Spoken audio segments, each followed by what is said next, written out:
Then his dispassionate attitude toward these Christian women shifted to humor, then irony. To Jabril they looked funny in their make-up and tight-fitting trousers. He caught himself thinking about all the hijab and naqib and abaya that would be needed to cover them, and shrugged. He imagined himself laughing at them, and a tinge of good feeling came over him, not so much from the sight of the woman, but because he had reacted well to the situation and did not give himself away. He became more certain that he could survive the journey, if only he could maintain his ability to secretly poke fun at some of the inconveniences. This novelty provided the first light-hearted moment since his flight from Comfy, a real relief from the angst that fretted his soul. He soaked up this antidote with every pore of his body, scanning the crowd with quick darting eyes at it, as if he needed to see more women and girls to be happy, or to be sure of a safe trip. Soon he did not have to fight back tears. He wanted to laugh out loud like a madman, but he controlled himself. If these Christians asked him why he was laughing, what would he say? No, Haba, he was not going to lose control of himself because of women. He thought it would be awful if, after having disguised himself successfully and survived the journey just far, he let a bunch of hell-destined women do him in. He prayed that when push came to shove, Allah would give him the grace to see the lifestyles that had challenged him as laughable rather than sources of irritation and temptation. Jibril was still watching the women, paying special attention to the myriad hairdos, when the bus conductors invited the passengers to board. Everybody, those with tickets and those without, swooped to the doors. Jibril took his time getting to the door and entering the vehicle. But jostling down the aisle, he discovered that an old man had taken his seat, which was in the last quarter of the bus. "Good evening, sir," Jibril whispered to him, covering his mouth with his hand to change his accent. "What's the problem?" replied Chief Okongo Unkogo, nodding. "Good." Slowly, Chief Ukongo put away the packet of cabin biscuits he had been eating and surveyed Jibril from head to toe. Jibril looked down as a sign of respect. The chief was a gaunt man with a long, bony throat. He wore a black bowler hat, the type his compatriots called resource control. His small head made him look more like a soldier wearing an oversized helmet. He was in a red flowing corduroy chieftaincy dress, covered with black roaring lion prints. Now and then he fingered the 3 rows of royal beads around his neck, lifting 1 or 2, then setting them back. His eyes were tired and so sunk in, it seemed tears would never climb their steep banks to be shed. "I beg, sah. Dis na my seat," Jibril whispered again, bowing curtly and smiling, standing right beside the chief. "What seat? Me?" the chief said. Though Jibril's voice was low, even fearful, an unusual pride attended his manners. His right hand was in his pocket. It infuriated the old man to no end. Jibril held his right arm at a conspicuous, somewhat arrogant angle. The skin of his forearm looked stiff and the muscles taut, as if he were holding on to something in his pocket. But the truth was that his right hand had been amputated at the wrist for stealing. Nobody on the bus knew this, but it was important that Jibril keep that fact hidden. If they found out, they would know he was Muslim, for they had seen people like him before. His plan to run south would unravel. So now, though his elbow kept bumping into other refugees boarding the bus, making him wince with pain, he did not change his posture. He held a black plastic bag containing his few belongings in his left hand. Jibril looked up and said to Chief Okungo a second time, "Masita beg." "Me?" the chief shouted, startling the boy, who stepped back, ramming into a man. Before he regained his balance, Jibril waved and mimed an apology in the man's face, like an amateur clown. A few people turned to stare.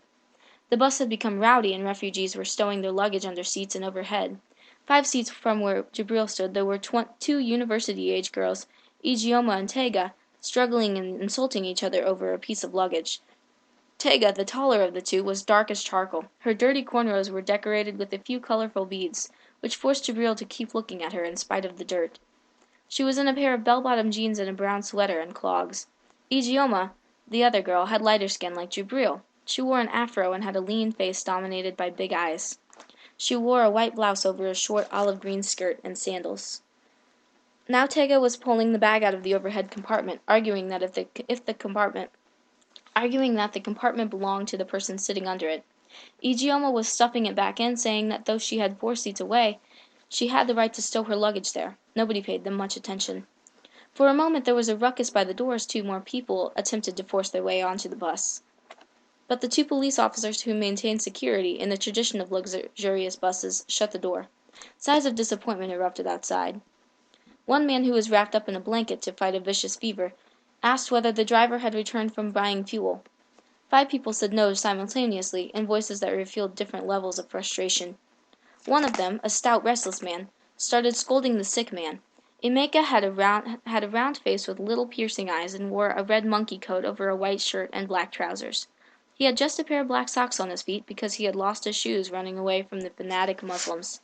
As Emeka reproached the sick man, another man at the back started yelling at him for taking things out on someone who asked an innocent question. Soon there was a lot of shouting and cussing on the bus.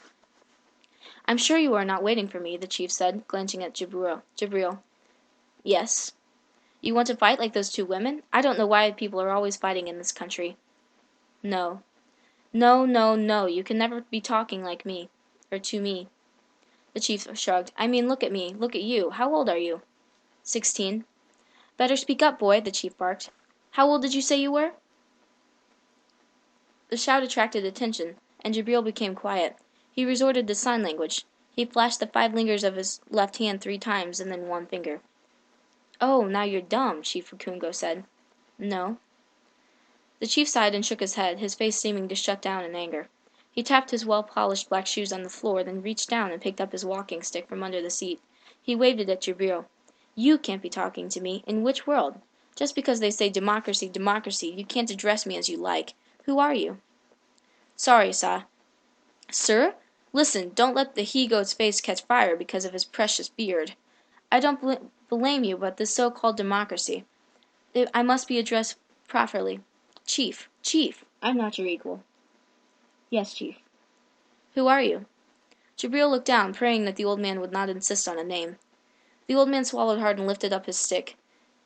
"May Mommy Wata drown your stupid head," he said, and thudded the stick twice for emphasis. He returned to his cabin biscuits. The teenager would have sat anywhere on the bus to avoid attention, but even the spot where he stood had been paid for. Because of the crowd outside and the need of Southerners to flee the North, even the aisle was portioned out. The Spotomer, a pregnant woman with a baby son strapped to her back, was already asking him to move. For now, Jibril stepped toward the chief and leaned into his headrest so others could get to their seats. He made sure his right arm did not stick out into the aisle by wedging his plastic bag between his right hip and the chief's seat. He seemed to have a bit of peace where he stood because no one bothered him, and that could have led his mind wander to the genesis of his flight, but he resisted. He started distracting himself by paying attention to the bus itself, which he had not done properly since she boarded. His eyes roamed around the ceiling from the toilet at the rear of the bus to the back of the driver's seat. It was the only open space in the whole vehicle, gray and clean. It felt big because everything below was so crowded. Though some of the overhead storage doors were left ajar, jutting into the ceiling space, the fluorescent lights fascinated him. With his eyes, he counted the long, flat bulbs that filled the bus with soft light. It was part of the luxurious bus myth his friends had talked about. He could not fathom what it would be like to live with constant electricity. In fact, he felt that electricity on the bus was being wasted since the sun had not yet set. And he did not really understand why the lights would be needed for the journey anyway. If it were his decision, he would have wanted total darkness on the bus to reduce the possibility of fellow refugees finding him out. But he kept himself from thinking along the lines of being caught. To do so now would make him lose composure. He returned his mind away from the fluorescent bulbs. The next thing he noticed was the bus's 2 TV sets. They quickly created conflicting interests within him. Luckily, the TVs were not on. The few times he had watched television were in someone else's house, during the 1994 World Cup and the 1996 Summer Olympics, at which his national soccer team won the gold.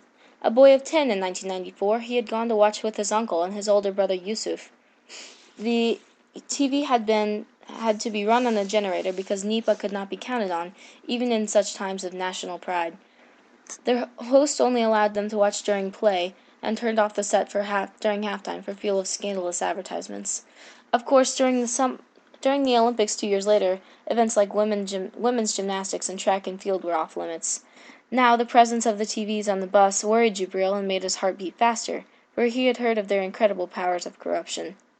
And, he reasoned, one never knew what these Christians would watch. So while he was impressed by the fact that the bus would not lose electricity, he was uncomfortable at the prospect of the TVs being turned on. He did not know what to think of the fact that he found the TVs more intimidating than the presence of women. He would rather watch the women than TV. He tried to make fun of the very idea of television, just as he had done with his physical proximity to women, but he was not successful. He could not come up with a theology that would allow him to intentionally watch TV without feeling like he was pushing himself into a bottomless pit of temptation and sin. He tried to calm down, arguing that the women on TV might not be much different from the ones around him. But another voice within him countered. What if the TVs showed pictures of naked women? What if they showed pictures of people drinking alcohol? What if the Prophet Muhammad is cursed on TV? Maybe these two things in the bus are not even TV sets. Have you been on a bus like this before? What if they had just looked like TVs? Confused, Jubril shifted his attention to the safer diversity of women watching. Ijeoma and Tega had stopped fighting about storage and returned to their seats. Ijeoma had lost and now held her bag on her lap. She was still scolding Tega in an endless mumble. Jibril watched her intently, paying close attention to her long, beautiful legs. He wanted to see her feet but could not because the bus was so crowded. His eyes zoomed in on her fingers, which were laced together over her bag. He admired her fingers for a while before it dawned on him that what actually held his attention was her crimson nail polish. He looked at the fingernails of his left hand. They were dirty and jagged, for he had bit them during the flight. Anxious to know whether she had painted her toenails too, he craned his neck and leaned over but could not see. He looked at Tiga, the object of Igioma's venom. She sat there quietly, as if winning a battle about overhead storage on a bus were a big accomplishment. Though her nails had their natural color, they were too glossy to be real. He also noticed that her nails were longer. Jabril wondered how a woman could cook for her husband or do laundry with such talents. He did not like her, though he could not keep his eyes from the colorful beads in her dirty hair. All of this led him to compare the different hairstyles on the bus. He did not know their names and wondered what they were called. Some were attractive, he had to admit. Some were ugly, some were newly braided, some were old. Some were unkempt, and some were wild, as if the violence of the previous 2 days emanated from there. When he ran out of hairdos to compare, Jabril figured there might be more women on the bus than men, and started counting them. He even looked outside one of the windows and counted the women he could see. He was like a person addicted. The more women he counted or watched, the more women he needed to assuage his TV anxieties. But there were only so many women on the bus. He closed his eyes momentarily and attempted a prayer, yet the urge to look at the TVs hit him like a bout of diarrhea. Again, his mind started coming up with the reasons why he should look at the TVs. Well, they were not yet turned on, he rationalized. Maybe this was one more temptation Allah had sent to make him strong. But it was as if he had gotten so close to Satan himself that he could not help but peer at the hoofed feet, long tail, and horns.